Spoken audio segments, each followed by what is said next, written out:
All the pretty things from the worst place. In 2021, I left my wife after she miscarried. I moved from my home in Mayfair back to San Antonio, where I went to college not too many years earlier. This night, I sat on top of the floor of a parking garage in a shabbier area of downtown. A six-pack of Lone Star had come and gone, and I lay back in a lawn chair, chain-smoking cigarettes.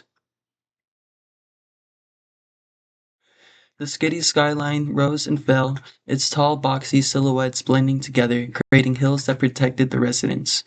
On the streets below me, I heard a pack of dogs barking at an argument between a couple that was taking place in Spanish. I'm not the best speaker, but I'll try to translate what it was for you here. Stupid bitch! How many times have I told you not to stand in front of the TV? I'm watching the game. Get the hell out of here. My TV, the one I pay for, running on electricity I pay for, while I work and you sit here useless? You said you would support me in teaching boys how to be alpha males.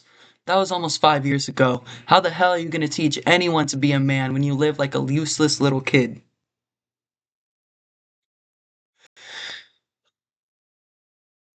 The door to the roof I was on swung open, and a young girl with long brown hair dressed in a work uniform sped walked to the ledge and placed her hand on the railing. She looked down, her tears now raining on the city below her. Her work shoes were covered in grease, and her clothes were littered in different stains. I'm sorry, she finally said whenever her tears calmed. I told her it was okay and that my name was Jimmy. She told me hers was Alejandra. I want to be free, she stated. Why aren't you? I asked. My kids. How old are they? 9 and 3. Where are they now? They are with their grandparents. They see them more than they see me. I work for all four of them. I owe so much people so much money, I don't think I'll ever get out. Have you thought about moving somewhere else? No. How could I do that? I took out another cigarette from my pack and passed her one.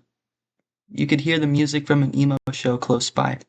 The solemn riffs and agonized screams became the soundtrack to our encounter.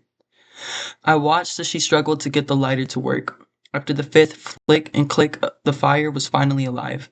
She brought it to the tip of her cigarette, and a red cherry appeared. It glowed in the dark as she raised it to her mouth, then brought it to the side as she exhaled.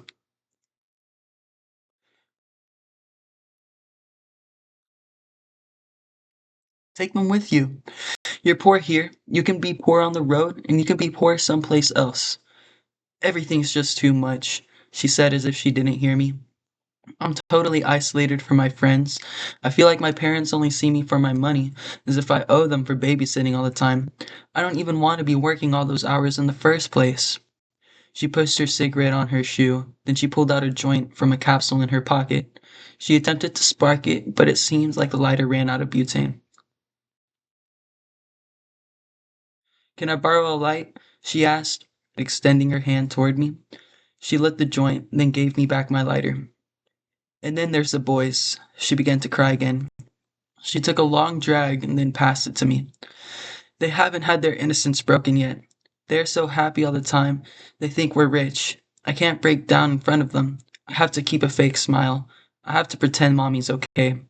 I'm sorry, was all I could say. I gave her my chair, and we sat there in the silence, sharing the joint, enjoying a view of all the pretty things from the worst place. When the joint was finished, she stood up, went to the railing, and threw the roach over the side, watching it fall to the ground as if she was measuring the distance. She looked at me, her face exhausted. Her beautiful eyes were bloodshot from the crying and the weed. Thank you, Jimmy. I feel better now. She turned to the city, cursing it with her eyes, then jumped off the building.